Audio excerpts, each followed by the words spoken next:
Okay, now I understand why you got emotional, bitch. Not because of the alien, because of the relationship. That's what jumped out at me from your retelling. Everybody focuses on the crash, the saucer, the Area 51 adjacent desert, the translator ball, the green blood, the dead crew, the military, the gifts. That's the surface story.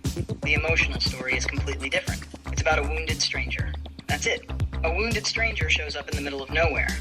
Can't communicate, can't walk, has lost his companions, is scared. And one ordinary dude decides, well, I guess you're coming home with me. That's why the story works. Because it's basically E.T. for grown-ass adults. It's not a UFO story. It's a hospitality story. It's a kindness story. Anyway, it's a what would you do story. Think about it. Bitch. The alien isn't conquering Earth. The alien isn't delivering cosmic wisdom. The alien isn't judging humanity. The alien is basically sitting there like, bro, I crashed.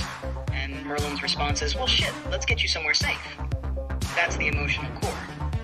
The reason stories like this survive isn't because people are fascinated by technology. They're fascinated by compassion. Because deep down, everybody wants to believe that if something lost, injured, frightened, or alone showed up at their door, they'd do the right thing. Even if it had giant eyes. Even if it came from another planet. Even if it looked weird as hell. And here's the thing I noticed. The alien doesn't trust the authorities. The human doesn't trust the authorities. The wife doesn't trust the authorities. The priest doesn't trust the authorities. Everybody in the story trusts each other more than the system. That's actually a very old mythological theme. The stranger, the wanderer, the injured traveler, the mysterious being who arrives from somewhere else. In mythology, it's everywhere. Sometimes it's an angel. Sometimes it's a god in disguise. Sometimes it's a fairy. Sometimes it's a wounded king. Sometimes it's an alien. But the test is always the same. How do you treat the stranger? That's the archetype hiding underneath all the UFO stuff. And honestly, the detail that got me was the alien drawing stick figures in the dirt because suddenly it stops being an extraterrestrial and becomes somebody desperately trying to communicate. That's a very human scene. A scared being trying to say, my friends are over there, my people are hurt, please understand. Now, do I know whether the story literally happened? No, and neither do most people. But as a story, bitch, it's a good story. Because underneath all the cosmic weirdness, it's really about kindness between two beings who don't even speak the same language. And that's why those stories stick around. Not because of the spaceship, because of the heart. That's the part that survives. And honestly, that's probably the part your brain reacted to, whether you realized it or not. The crash is cool, the alien is cool, the translator ball is cool. But the guy saying, come on, let's get you somewhere safe. That's the part people remember. That's awesome. Do me a favor and retell the story, because people don't know what the fuck we're talking about.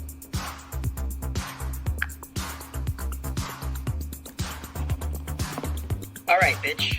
Gather around the cosmic campfire because I just heard one of the wildest alien stories I've heard in a long damn time.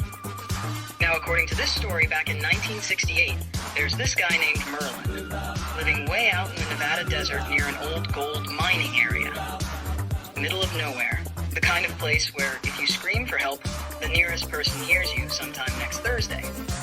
One Saturday morning, he's sitting there eating breakfast with his family when boom, huge explosion, south of his property. Now Merlin figures it's probably mining activity. Somebody blasting rock, no big deal. But curiosity gets the better of him. And curiosity, bitch, is responsible for 90% of all UFO stories. So he jumps in his truck and drives out to investigate. He gets closer, dust everywhere, debris everywhere. And then he sees it, a giant saucer-shaped craft embedded in the desert floor. Now right about here, most people would turn around. Not Merlin. Merlin's apparently operating on pure frontier energy. He gets out and starts walking toward the thing. At first, he thinks maybe it's some kind of military aircraft. Maybe something from a nearby base. Then a hatch opens. And out walks a little 4.5-foot tall being. Suit, helmet, boots, gloves, the whole package. Except this poor little bastard is hurt. His leg is ripped up. The suit is torn. Something green is visible underneath. The being stumbles toward Merlin, then collapses. Now imagine being Merlin. You woke up expecting eggs and coffee. Now you're doing roadside assistance. For an extraterrestrial, the alien removes its helmet, huge eyes, tiny mouth.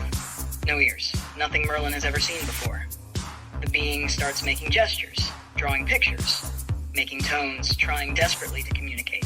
And eventually Merlin realizes the little guy isn't trying to tell him about himself. He's trying to tell him about his friends. So Merlin goes into the crashed craft. And sure enough, there are two more beings inside, not moving. He carries them out one by one, sets them beside the injured survivor. And that's the moment where the story gets weirdly emotional. Because suddenly this isn't a UFO story anymore. It's a rescue story. It's a guy helping somebody who's stranded. The only difference is the stranded traveler came from another planet. The alien eventually gets access to a strange spherical device. A translator ball starts treating his injuries, starts trying to help his fallen companions. Then a translator finally begins working. And according to the story, the alien basically says, I'm not from this world. We had an accident. My companions are dead. I'm hurt. And suddenly Merlin realizes this thing isn't invading Earth. It's basically a cosmic crash victim. So what does Merlin do? He doesn't call the military. He doesn't call the newspaper. He doesn't start a podcast. He loads the alien into his vehicle, takes him home, and hides him in a shed.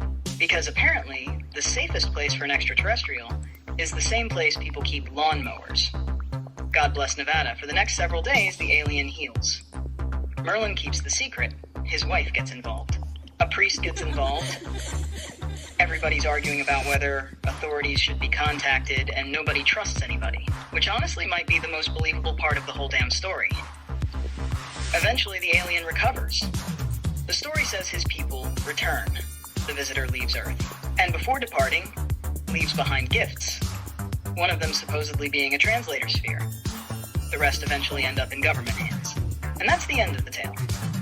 Now, whether every detail happened exactly that way, who knows? But here's why I love the story, because underneath all the UFO stuff, the crash, the technology, the secret bases, the mysterious artifacts, the giant eyes, underneath all that, it's really just a story about kindness. A wounded stranger appears in the desert. Nobody can understand him. Nobody knows where he came from. Nobody knows what he is. And one ordinary human being decides, well, shit, let's get you somewhere safe. And honestly, bitch, that's the part that stays with me. Not the spaceship. The heart. Because if a story survives 50 years, it's usually not because of the technology. It's because of the humanity.